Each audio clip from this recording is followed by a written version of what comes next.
This is Fantology. You may have heard of us. All right, what's up, magicians? This is Steven, your host with Phantology Podcast. I have my lifelong friends, Ben and Josh, on, and we're reviewing Katabasis by R.F. Kuang. Just want to lock that pronunciation in Is for you that how guys. you It's say it? not it's Wait, I not want Katabasis, it's Katabasis. Katabasis, like Yeah, there you go. avokataba. Yeah. I will not be saying the name of Well, this book, so it doesn't really matter to me. you're just not even going to attempt to say it. Why, why attempt it? All right, it's called Katabasis. It's kind of I believe it's Greek. It's the classical journey to the underworld story that we've got before with people like Orpheus and Oedipus, right? I want to say, or did I just combine those together? Dante, Virgil, I think the Aeneid. I'm probably combining a bunch of things there together. I think Virgil wrote the Aeneid. Anyway, what I'm trying to say is like this is a story that is very much like has classical roots, and we're now getting again here in the year 2025. Yeah, and I really do like that premise. I like the thought of like taking some trope that has been done so often in like classical literature and finding like new ways to iterate on that. I think there's always a place for that in literature. So Yeah, and let's start with a no spoiler review. It's been out for a little bit, but not that long. So there's probably some folks that have not yet got to it but are curious. I think for me, like another R.F. Kuang book was enough to get me to bite on it. It's also got a name that people don't know what it means, so that kind of gets people interested. But R.F. Kuang has really made it pretty big to the point where, she started writing fantasy, and this still is fantasy, but it's starting to feel more like literature than it's the fantasy. it's there. She's becoming an airport book author, Stephen. This book will probably be in airports. Oh, Uh, yeah, yeah. And yeah, and I think that you probably have a little bit different feeling because you started reading her before she was an airport book author. correct. Correct. So I've read all of her books too, because I read yeah, Yellowface, which I didn't like quite as much. yeah, I thought Yellowface was pretty weak. Yeah. Um, But I really liked this one. I mean, I understand why some people may not, and I was skimming through some Goodreads reviews, and I think it's a preference thing. the It's a style for this one's sure. going to be really interesting because I had no idea what the Goodreads rating was going to be, and I, I was thinking it was going to be pretty polarizing on Goodreads, with still coming out with a pretty high score, but a lot of like people not liking it at all. Is that kind of in line with what you saw? Like my Yeah, it's guess like is it probably has like a 4.3 rating. no, it's like 3.9, and a lot Oh, of people don't really? like it. Yeah. Okay. All right. So I was But wrong. the like really negative reviews that I skimmed through, I didn't really think their reasons were valid. They said stuff like, Wait, I didn't wait. get I have it, okay. So or I have some pretty big critiques of the book. So I kind of want to can I go through those before you go through your Well, wait, Goodreads let's, critiques? well, yeah. as long as we're not doing spoilers. Okay. Yeah. Okay. Those would be okay. Mine are Let's start with spoilers. kind of So like a back of the book jacket type of summary. So it's a dark academia, which yeah. means, more adult themes, told from a more academic perspective, kind of similar genre as Babel, her last book, well, before Yellowface. This one, there are two rival students. They both are postgrads at Cambridge, and they're studying magic. So magic's a thing. It is fantasy in that way, and they journey down to the underworld to save their professor's soul from hell, and continue on from there. Yeah. That's a great description. And also it takes a lot of inspiration from things like Dante, and it has kind of like a circles of hell theme where they kind of, you know, deal with that as it comes. It's not Hmm. like it can Hmm. the descriptions of hell are going to be like something you'd see in a typical, you know, type of adaptation, like type of world that you picture, and you picture like a Dante's Inferno type situation. So Hmm. with I think really cool and unique takes on it, but yeah.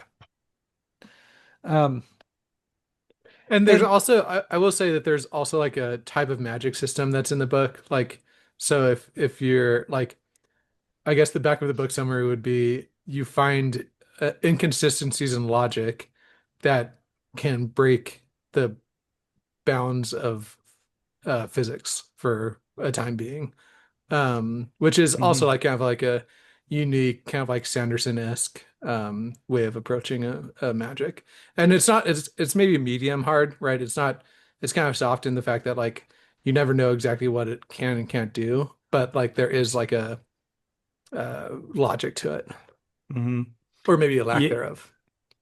yeah, like there are, we never really understand what the rules are. It's more of just like when magic's used, we're kind of like explained what the inconsistency, like what that contradiction is that they're basing the magic off of. But then, we have no idea what is and is not possible.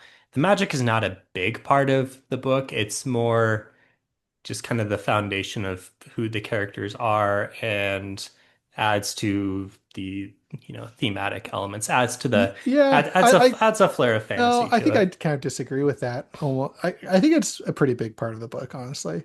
Like there's a lot of words devoted to the magic, why the magic's working, the rules around the magic.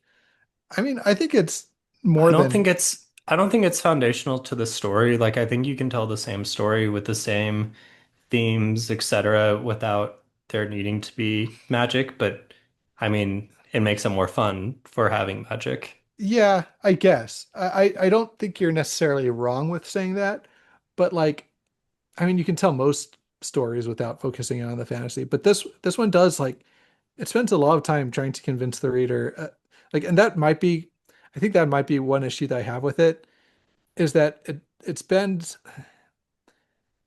sometimes this might sound a little bit mean, but sometimes you you're expected to believe that the character is smarter than the reader, and that kind of is like to me it's like a transitive property of like expecting you to believe that like the author is smarter than the reader with some of these like paradoxes and stuff that she puts forward in the magic system. And like I think that was kind of jarring for me sometimes, like she like she explains like the paradox of like, kind of the infinite times you can like cut in half before you hit something, she like explains that Hmm. paradox like probably 10 times in the book, and it's like, okay, like we get it. Like, I don't know. It just felt a little bit weird to me sometimes. I don't know if that was like an editor saying like, this is going to be confusing to readers, or if that was her like over explaining herself, but it did feel like it was sometimes a little bit off to me in kind of a way sometimes that like Sanderson over explains magic too. I felt like it, but Mm. Yeah, I do want to talk more about these things like in the spoiler section because yeah, I think we're a little bit past the back of the book blurb yeah, here. that's true.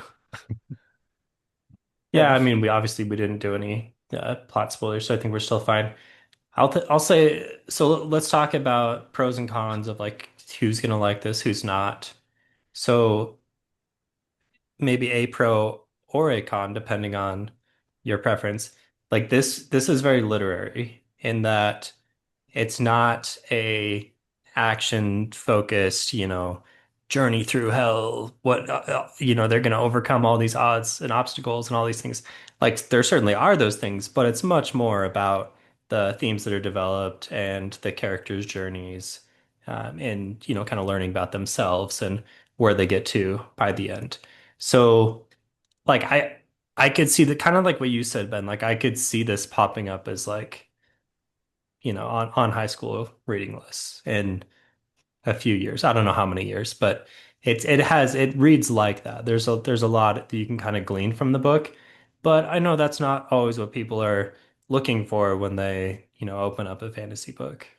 Yeah, and there's also like nothing too like offensive in the book, right? Like there's no um crazy violence or even like the torture scenes, or like they're not even really torture scenes, right? Like they're, I guess, I mean, again, we're talking about like going through levels of hell, and so you have people experiencing some type of torment like you would read in like Dante's, but like they're probably no more Mm. gruesome than Dante's, you know what I mean? It's more just like kind of creative ways of uh finding torment. So yeah, I don't know. Yeah. Yeah. Okay, so should we do some spoilers? I want to hear, yeah, because there's some thoughts to this book for sure. Okay. Do we want to say, let's say like your rating and why for the non-spoiler section, and then we'll Okay. transition? Yeah. I'll go first. I am gonna be pretty low on this one. I'm probably like around a six, 5.5 or six. I just like briefly why I feel like I had a hard time connecting with either of the main characters. And I feel like the parts of the book where I did connect them were just like massive info dump chapters where like 98% of the characterization happened. Um, and I had a really hard time with that because after that time was over, it's like, okay, there's no more attempt to develop this character really. Um, I also felt like the ending was both predictable and very hand wavy. So that those are kind of my two biggest like cons of the book. Pros, I would say the redeeming factors, I will say like I thought that it was a creative way of approaching classical tale, and I felt like it like the thought behind the magic system was cool. So that's where I'm at. Yeah, I think I'm a little bit higher. I might be seven, like a 7 out of 10. Um, one one thing, and so Rebecca Kuang is a little bit like is a little bit preachy in her books, right? Like she just kind of is. And um it didn't work too well in Yellowface, I don't think. It worked well in Babel, like the kind of preachiness or whatever. Like I think it really served the themes and the plot, and I really love that book. And then Yeah. this Hmm. one, I don't think it worked very well. Like, a lot of the book was was hand-wringing about the relationship between Grimes and Alice, right? That's her, Alice Hmm. Law. Like, and we never really saw them interact, so we didn't really know how like abusive he actually was versus how abusive she thought he was. You know what I mean? And Hmm. we were just kind of preached to about the dangers of men and authority. And I want to be careful here because like I think that this is like a very like valid topic to engage with, but we never really knew like as the reader how the extent to that abuse. You know what I mean? And that made it difficult for me to both relate to Alice as a character and also to really get behind the message of the book. Yeah, I can see that because like there's you can imagine a book in which the abuse from like a male professor to like a female student is like such a visceral part, and like you can almost feel the stuff like how suffocating that could be. And like you could imagine a book that was written really well, and probably a book written by Rebecca Kuang that does that, where you're like, but like instead this book, it's almost like you have a 30,000 foot view of that, and so you don't like feel it as much. And because it drives almost every single decision, like you feel like you're missing something there. Yeah. And like we get and the thing is we get like also the view from Peter's perspective where like again Grimes was like a bad guy, I'd say, right? Like he like didn't treat Peter with very much respect either. But again, like we it's hard to say that like that the character described in both Peter's chapters and Alice's chapters is like a super compelling villain or even like like anti-hero or anything, you know what I mean? It's just like he's just kind of what it seemed like whatever Rebecca Kwong wanted to preach about, Grimes was able to be a vehicle for preaching about that without ever really showing how bad he actually was, or if he was actually that bad or not. I don't know. Steven, what do you think about this? Did Um, you did that strike did you think about that I at think all we as you can were probably reading? get to like more of the nuance of Okay. that in the spoiler part, but I mean it's not a surprise that there's, you know, some nature of abusive relationship going on here with with the professor. As far as like my review, I actually really like this book, which is maybe a little bit of surprise, maybe I don't know, maybe slightly surprising because I didn't always like love these types of more literary books as a kid when I was assigned to read them in high school. And I mean, you know, this So you're not saying it's quite, surprising that you've grown up a little bit? Like, yeah, I don't it's know. surprising that Like, my 14-year-old tastes have Well, changed. it's interesting because I feel like I would have liked this book more in high school than I do now. You know what I mean? Like I hmm, think I okay.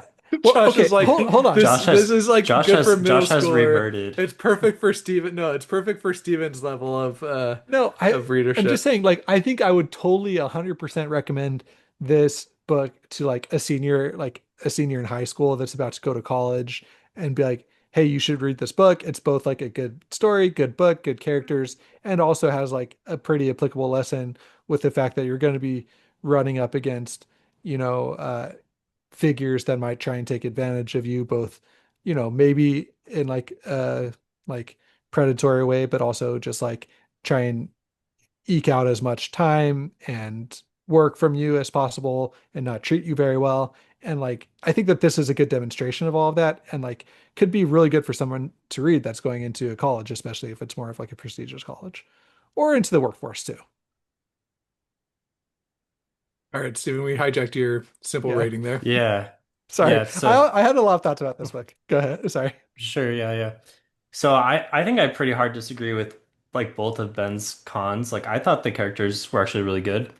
And the reason why is I thought they were like really human in their flaws and contradictions and I thought that was the theme of the book in both magic and people, like the contradictions of and Alice was a frustrating character and I think she kind of grew on me later on. But I wasn't super into the book later on. It got better for me as it went on. But the more we learned about them, and I thought it was kind of doled out over time, both Alice and Peter, I don't know, they became like pretty real people to me, and sometimes it's hard to understand why people are the way they are and do things they do, and you can't always like rectify, you know, how could this person make this choice? Like, you know, let's look at reasons X, Y, Z for you know, which has gotten them to this point. This doesn't really makes sense with what I know of them and I think there's a lot of that here and I think that's just really interesting to read about that in people. So I like the characters quite a bit. And I mean, yeah, like the ending was not maybe a massive twist or massive surprise, but I do think it was a good fulfilling of the themes. And I think the themes, you know, the more you can engage with these themes as a reader, the more you're gonna like the book. And I mean, it's stuff that made me think maybe like there were some things that were a bit heavy-handed, but all in all, like I feel like I was able to, you know, just think about life, think about, you know, the philosophy of the book as it will. And yeah, I mean, there were some things that obviously she's trying to kind of push you down to I don't I mean she's yeah, Rebecca Kwong's not like making anyone's opinion for themselves, and I can understand like maybe, you know, maybe people are that have different opinions than her are not going to like her books quite as much. But at the same time, like the more you can be open-minded and like examine arguments, the more you're gonna grow as a person. So anyway, I thought there was a lot of good in the story, and I mean I'd probably give it like I'm between an 8.5. I Wow. really like this book. Yeah, Yeah, dang. Okay, yeah. okay. All right. Well, we might be setting up for a debate here. So, I will say I do disagree with you, Ben. I think that the characters were pretty well done in this book, oh my but goodness. Okay, but they let's do were that. Let's open but up to spoilers. Here we th go. that being said, it was only like Alice and Peter, and then Peter noped out for half the book. So that was kind of weird. But like Alice was really well done. The shades that they met throughout, I thought they were all kind of one-dimensional, which they were supposed to be, I guess. And Stephen, I kind of disagree with you about the ending being just all right. Like I thought it was pretty bad as well. Like I'm kind of with Ben on that one. Like the Are theme we being, for sure we're for sure gonna say this is spoilers? Like I feel yeah, like we this is need to full maybe spoilers. like I'm going to spoil the end of the I book in a well, few I feel like seconds. people need to be like told about that rather than just saying, okay, it's spoilers now, here's the ending. Okay, all right. So are we good to do spoilers now? Has everybody? At this point, Okay, we yeah. okay, all right. Spoilers. So I think the whole theme of like picking Peter over Grimes, like that's like she says that from basically chapter one, and then that's like all she does at the end is picks Peter over Grimes, right? Like I don't know. That's just What do you mean chapter one? well, maybe not chapter one, but like chapter like as soon as Peter is introduced to the picture and we like we're told that Grimes is pitting them against each other. Like it's maybe chapter like two or three, but she's basically told by Grimes like, "Oh, you're competing against like you have to compete against this guy." And basically, ever since that chapter, for the majority of the book, Alice is like struggling with like the fact that she wants to be better than Peter or Grimes, Professor Grimes' favorite student, or beat him out for X, Y, or Z thing. And Hmm. then he dies, and then the ending of the book is she picks him over Grimes, which is what her like one of her main conflicts is from the very beginning of the book was picking Grimes Okay, over him. but Yeah, yes, so it's like a good fulfillment of It's just kind of like it heavy-handed, shows that it shows a good character arc. I guess, but it's just what's the character arc though? I mean, like, what's the choice that she's making? She's making it's like this is my biggest pet peeve here. We have Alice, who you are both expected to have a lot of sympathy for, even though she might be the most sociopathic person in existence. She wants to bring this guy back from the dead, which admittedly he's probably not the best guy, just so she can torture him for eternity and like nail his guts together and have him speak. Like that she's a sociopath. Like yeah. she's an evil bad person. And now we're expected to think that she's suddenly like making a tough choice by picking this guy that she You're like like loves a over simp. that. Like what kind of a choice is that? That is no choice. That is a ridiculous choice. It was a ridiculous thing for her to even have that motivation to sacrifice half of her life span to go to hell just so she can enact some type of twisted revenge. It was a ridiculous character. Like and the thing is I I don't really like the character I feel besides like that more motivation. I feel like more so than revenge, she was going there to like further just to pres not to preserve, to further her own, to further her career, to No, make she sure that wasn't. she No, wasn't. that was the little band-aid that she was putting over the situation. Nobody was gonna believe that this talking pile of entrails was Professor Grimes. Like, no, that was maybe what she was telling herself. And Peter was just gonna go to protect her. Like, this is, Uh, yeah, yeah, okay. I think yeah, deep down that probably was what was happening there. I mean, I mean, it was a pretty big contradiction in like how smart the characters were versus how poorly thought out some of these like I decisions I were. think that was the whole like that was actually a kind of a redeeming part is that it shows how like absolutely So messed up so abuse can get you that you're yeah, willing to like that throw everything away to get that. that's what I was gonna say. I don't think she's a sociopath. I think that she was like what's that Where syndrome you're where like, like the captor that you fall in love with your captor or abuser or Stockholm whatever. syndrome. Stockholm syndrome. I think it was like meant to be like, yeah, some Stockholm syndrome. And then also, yeah, then like Grimes says that he like was haunting her dreams or whatever, or like laying the clues down for her to go to hell. Like he was obviously kind of influencing her from hell to do that. And so, yeah, I think that like it is funny to call her sociopathic, but I don't think she was sociopathic, but I think she was like not thinking clearly and was like in the midst of a bunch of trauma, thinking that she had just like killed her like kind of abuser.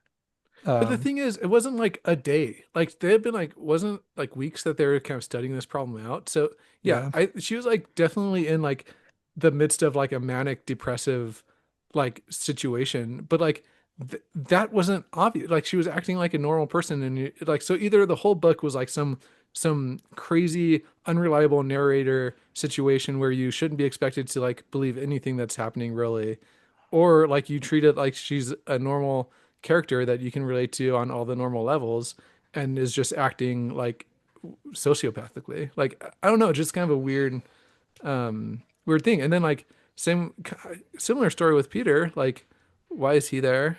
Um, like, is Like it just out of he's more responsible for Grimes' death than Alice is.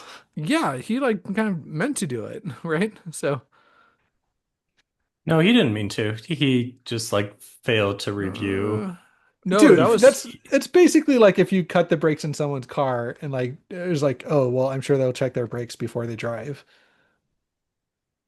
Well, no, he didn't know that. I mean, I don't think that we have reason.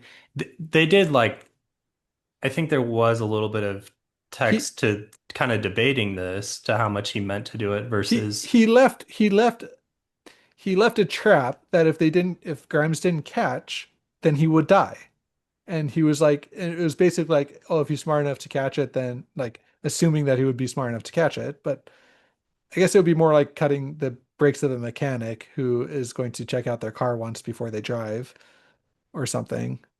But like it's, like he put something in there which would kill the person if they enacted it the way that he put it in there. And he intentionally left it like that. Like, that's pretty. I would say that's like at Mm, least an accessory, or I don't yeah, I'd have to go back. I don't remember. I just remember it as him not being like diligent enough in reviewing what was going on, like reviewing the paper that Grimes stole from him. yeah. I think both of them kind of saw the mistake and like kind of left it, and it's meant to be like a little bit ambiguous.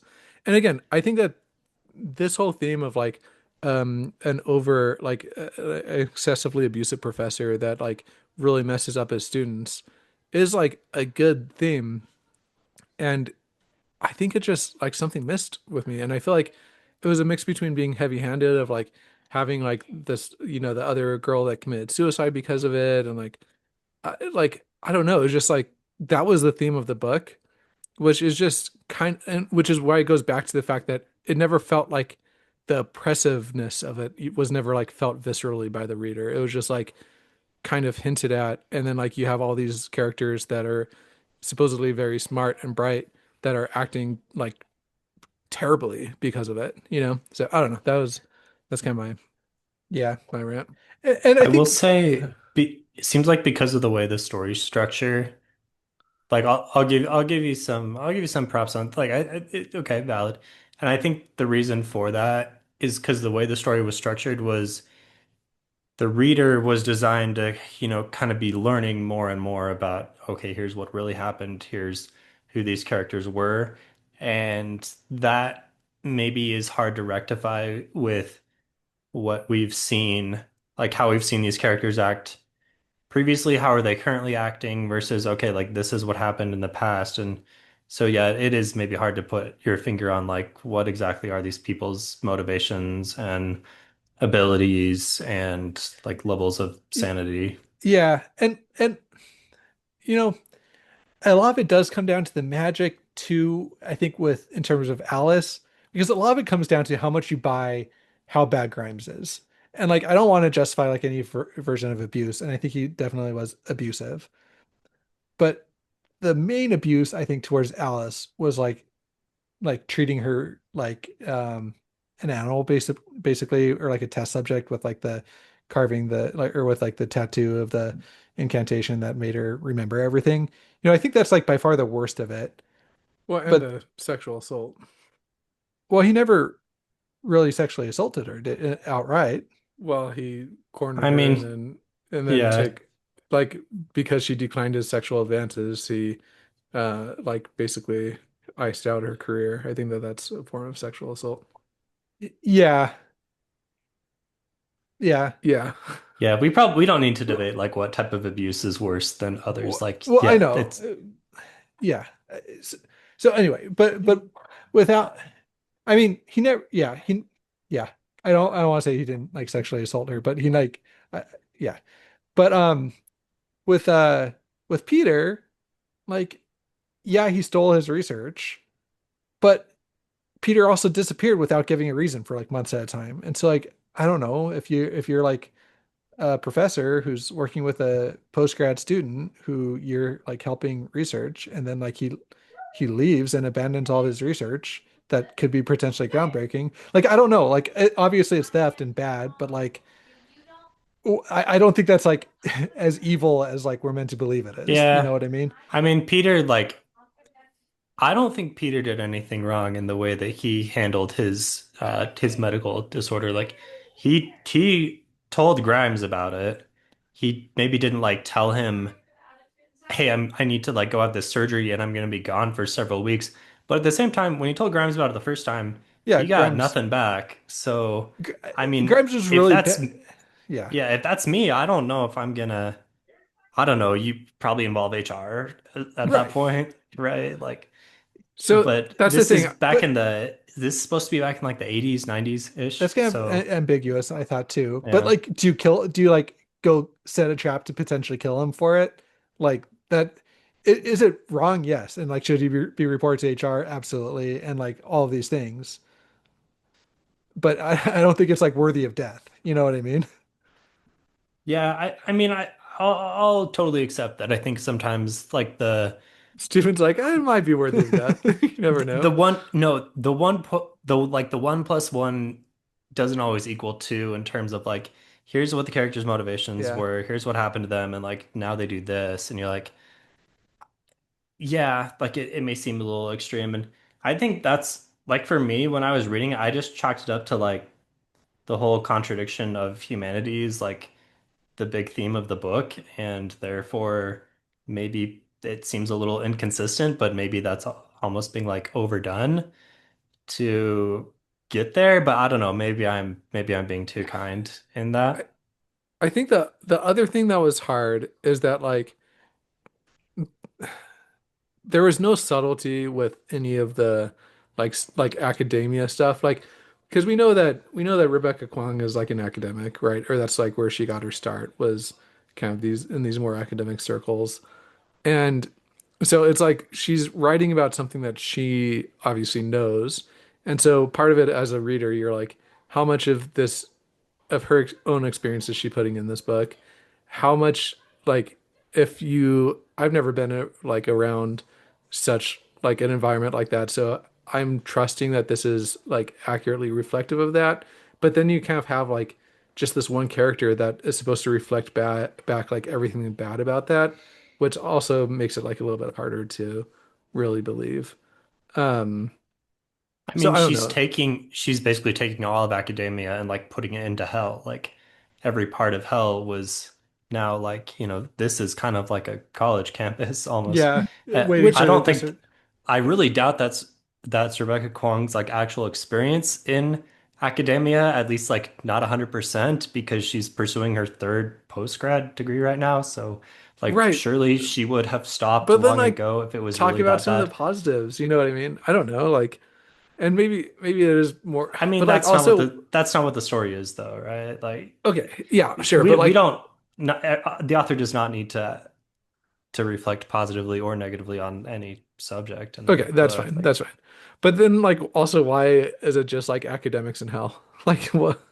Like we don't. There's nobody else on Earth Yeah, well, I don't that know. I you think that's kind perceive of in your hell. I think that's kind of where it gets fun to imagine. It's like, are there different versions of this hell where like, this is kind of like the academics hell, and then like if there's, white collar hell of everyone that worked in like the white collar industry and they have like different versions of this, you know what I mean? And I don't know. I think that's kind of fun for me to imagine that this is like the the version So of hell you, that she you went just to. you just go to there's different. Okay, fair I don't, enough. yeah, I think that that's kind of the fun part of the book is it leaves a little bit of room to imagine or interpret stuff like that. I don't think you're meant to expect that everybody that dies goes through these exact places that Alice saw. But yeah, I hadn't thought of that, but sure. I mean, the characters that we know, they're all they're all academics. So Yeah, like I think it would be a lot yeah, of makes I think it would sense. be pretty funny to like have a version of this where all the emails you send don't get responded to, or you're CC'd on like every like email that you don't need to get, or your boss Uh-huh. is CC'd on every email that you get. Like I think that like a lot of like, you know, that would be a pretty funny story that I would probably relate to even more, you know, like in terms of like a white collar version of hell. But I don't know. Yeah. That's fair. So what, okay, I want to talk about like we've kind of talked about that. I think that the my problem with the characterization as well um is that all of Peter's development happened in the chapter where we learned about his sickness. And then like nothing, and then he gets fridged after that chapter. Oh, Like, Ben pulling in the fridging term from the Wheel of Time days. I mean, like he was fridged. That is an accurate Yeah. thing of what happened to him. And so it's like I just didn't understand it. I'm like, this character was like a piece of toast before this. Now we actually have some depth of character to him, and then we don't get anything else from him before like a scene at the end. You know, like I had a hard time with that. And it made the character like just not feel real to me at all. I mean, it's mostly through Alice's eyes, and he hasn't been honest with her, so I think it's natural for her not. It's natural for the reader to understand him like as little as Alice does herself. But I mean, yeah, for sure. Like once you get the backstory, then you understand things start to line up. But then he disappears. Like that's my point. Is like that's fine as long as then like they have the moment, and then like they can go forth together and conquer problems with their newfound understanding of how they can relate to each other. But no, it's just like it's just serving the efforts to make Alice into a more tragic character because as soon as she like learns about the love of her life, having a perfectly valid excuse for all the ways that he treated her wrong, then he is fridged. You know? It just like Mm, it felt very forced and I I don't guess know. the flip side of that is he then becomes like the vehicle for Alex's change. So like he still is like very present in terms of So he was how fridged. Like that is what fridging does, right? Like uh, you die so that other that like that your the characters that were close to you can have conflict and grow. yeah, fair. I mean, I don't think that anytime a character dies and other characters advance because of it, it's a bad thing. Okay, right. But like okay. I mean it's the same thing with like the Wheel of Time like season 1 episode No, of that's why so like different though, because Perrin's wife, first of all, like, served no purpose except for to give him a little, to give him, But I don't really know what the purpose was there. there Like was that no that was purpose. that was so unclear. Like it was so poorly done. That was that yeah, I think this is so different in terms of like that was an awful example of how to do it, and I don't like I I would didn't say that really this have a might be big like issue with one this. step up from that because it's just like you have like a character that like as soon as you care about you like off them just so that it can catapult the other character into like their character development. So anyway, that was why I like the characterization felt pretty weird to me. Yeah. mm, I don't know. Josh, what I do you guess say? it wasn't as much of an issue to me, but I mean, I guess I see your point. I yeah, I mean I kind of am in the middle of you guys like my score overall is I think that mainly I did like their relationship. So I don't think he would technically meet the definition of like fridging. I just wish I just don't think like his death hit hard enough or something for me, like something was missing for it. Um, because I did like their relationship. I liked like that was just I think that maybe that was the highlight of the book for me was like them both like kind of having that little like cute back and forth, like, will they, won't they relationship. And then he like died, and then like, well, that's lame that he died, but I had But already come figured on, at that point he was coming back. Yeah. everybody knew he was But coming back. He that's what I literally mean. Like told I everyone. figured like that it would be her choosing him, like at the end that he would choose him But over again, what kind Grimes of or choice is that when you find and out what her plan for Grimes is? I know. So anyway, so that's what I mean is that like I'm already like pretty sure he's going to come back, and now I just have to get through like the next 30% of the book without him being in it, which he was like my favorite part of the book. So that's why I'm saying it was kind of annoying, but I don't think it would be fridging him. So Okay. I mean, okay. Yeah, I didn't believe he was, well, I wasn't sure if he was dead or not, honestly. Like, and then the further and further you get into it, you're like, okay, he's, there's obviously still something that needs to happen here, but you're not sure at what point it's going to happen. That was yeah, kind of the, like, that was the suspense for me. Like, when is he coming back and how, not if. Yeah. I mean, I think it was pretty obvious how he was going to come back. It was like literally his plan, that she enacted. But I mean, I wasn't sure it was going to have a happy ending. Like, I, yeah, maybe it not. was 50-50 until up until probably like the last chapter when it's you started to up until Elsbeth gave her the magic I don't remember the name for it but the true contradiction up until then I was thinking this could go either way, like this could be really dark at the end or not, and I'm glad it ended this way because I mean sure, like the It ending needed a wasn't happy necessarily ending. surprising or but yeah, and I thought it Yeah, like I thought it paid off a lot of the themes. that's fair, but it also just like made me be like, well, what was the whole freaking point? Like they lost half their lives or That's a the whole quarter of their contradiction lives. of it, Ben. I know, but I guess You go the on this journey to learn about yourself, to become, I mean, the point of it was like they both emerged as better people.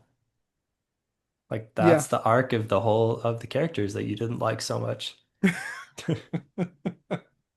And they but I guess the other thing is that like I don't think they ever like had a moment where they realized that they had things that they should change about themselves and stuff. You know what I mean? Like I don't think Alice ever realized that she was like set on like this weird form of revenge that she needed to kind of think about and again, I don't know. I'm getting hung up on that, but um yeah. Okay, what about this? The last few minutes that we have. I wanted to talk about Josh's point about the magic feeling like a little heavy-handed because I do kind of agree. It feels like this was like a logic 101 class that or like Rebecca Kuang just like kind of collected these like little logic puzzles along the way and like threw all like peppered them all in the book, like oh, do you switch doors or do like just all these like little kind of weird academic things um that you kind of learn about that felt like they were kind of just sprinkled in to make us think about how smart the characters were. I don't know. That's my rant. I'm kind of agreeing with Josh on that, I guess. I don't know if those logic puzzles made me think they were smart. I think I felt like they were smart because of their just kind of like broad. It seemed like magic as like the subject was explained here was not like a super, it was just kind of like a combination of a bunch of other, it had logic, it had you had to be a really good linguist, you had to there was some maths involved for the Cambridge folk, right? So and probably some other things that I can't remember offhand, but it was just like you had to be able to combine all these other things together and then like slap a contradiction on it and say like, okay, now I'm gonna use magic to apply it in a novel way. And I thought that was cool because like the idea of studying magic, like even back to like the Harry Potter days, I never understood it. Like, what are they actually learning here? They're just learning how to like most of the time they're just learning how to like wave their wands around and say incantations. Like Yeah. potions class still doesn't make any sense to me. How hard is it to follow a recipe? And like sure, there's some other subjects, like training your mind to like focus on things and protect yourself. Like I guess, but I thought Yeah. this was cool because like this kind of gets at how I like if magic was St real, I feel like Stephen, it'd be you something heard like set this. theory. You heard set theory that Peter was working on, and you're like, "Oh, set theory. That's something I can relate to here. Let's do this." Man, let's be honest, Ben. I don't know what set theory is. You can't graduate with a master's in statistics and not have an opinion on set I theory. forgot about that stuff so fast after. Uh, but yeah, I don't know that. I did like it as a premise, but it did kind of feel like it got a little heavy-handed for me. So, but I appreciate what you're saying, Stephen. I appreciate like the fact that and the fact that you could have like different disciplines because like math contains some logic and language contains some like logic and like all these different things contain logic with contradictions. So that was pretty cool. I'll give it that. Yeah, it's cool, but again, I don't know.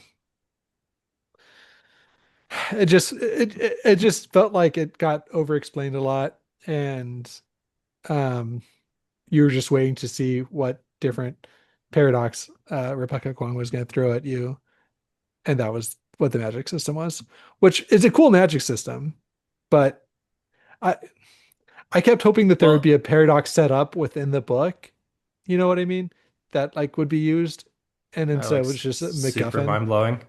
Yeah. Yeah, like, but instead she just got a MacGuffin at the end and then used that. You know what I mean? It's kind of weird. Yeah. Yeah, that was right. When Elspeth was talking about the true paradox, or whatever, I was like, what does this mean? And just a MacGuffin at the end was a little disappointing Yeah, for just like, sure. oh, there's life in the Yeah. underworld and somehow it got created. And I just like Yeah. kept hoping that it would be like some sort of characters coming, like kind of the law of Sanderson, where if you really understood the magic and you Yeah. understood, you followed the character's decision making, then maybe some like I was thinking it would have something to do with Peter's sacrifice and would be a contradiction somehow that she could use to bring him back. I don't know, something like that. And then it just wasn't, which Yeah. that was my No, it expectation, it but definitely did not follow the Sanderson law there. yeah. Which Of again, like not everything needs to follow Sanderson's laws. And my expectation, just because it didn't come through true, yeah. doesn't mean it's like a worse book because of it. But that being said, like it did leave me kind of unsatisfied. All right. If you like Fantology, you can follow us and also join our Discord where we'll talk about Katabasis and many other books. There's a few other exciting ones coming out before the end of the year. We usually do read along channels or do a monthly book club. So hop on there, chat with us, let us know what we got wrong, what you agree with, what you don't. All good fun. All right. Beware of the Thank you. crypt keys. Yeah, we didn't talk about the cookies. Crypt keys Because were they good weren't worth villains. talking I about. liked it. All right. See you Those, guys. those guys were bloodthirsty. All right, see you later.